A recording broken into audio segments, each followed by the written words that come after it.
தாய்லாந்துக்கு சுற்றுலா சென்று அங்கிருந்து கஞ்சா வாங்கி வந்து சென்னை சுற்று வட்டாரத்தில் விற்பனை செய்த மூவரை போலீசார் கைது செய்துள்ளனர். சென்னை பல்லாவரம் அடுத்த திருநீர்மலை சாலையில் போலீசார் நடத்திய சோதனையில் தனிநபர் ஒருவரிடமிருந்து 200 கிராம் கஞ்சாவை பறிமுதல் செய்தனர். அவரிடம் நடத்தப்பட்ட விசாரணையில் அந்த நபர் ரெடெல்ஸ் பகுதியைச் சேர்ந்த சூர்யா என்பதும் அவரின் நண்பர்களான ராஜ்குமார், தீபக், சுந்தர் ஆகிய மூவரும் சேர்ந்து தாய்லாந்துக்கு சுற்றுலா செல்வது போல் சென்று அங்கு கஞ்சா பொட்டலங்களை வாங்கி விமானத்தில் சென்னைக்கு பார்சல் அனுப்பியதும் தெரிய வந்தது. சென்னை வந்ததும் கஞ்சாவை 200 கிராம் பொட்டலங்களாக பிரித்து பல்வேறு பகுதிகளில் விற்பனை செய்ததையும் அவர்கள் ஒப்புக்கொண்டுள்ளனர்.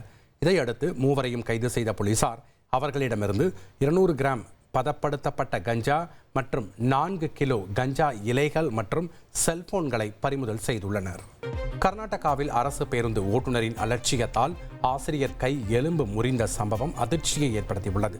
பாகல்கோட்டை மாவட்டம் பேளக்கி நகரத்தைச் சேர்ந்த ஆசிரியர் ரவி ஹடபதா என்பவர் பேருந்தில் ஏற முயன்றார். அப்போது ஓட்டுநர் கதவுகளை அவசரமாக மூடியதில் பேருந்தின் கதவில் சிக்கி ரவியின் கை எலும்பு முறிந்தது. இதையடுத்து அவர் தனியார் மருத்துவமனையில் அனுமதிக்கப்பட்ட நிலையில் பேருந்து ஓட்டுநரிடம் போலீசார் விசாரணை நடத்தினர். இனி செல்லும் இடமெல்லாம் செய்தி.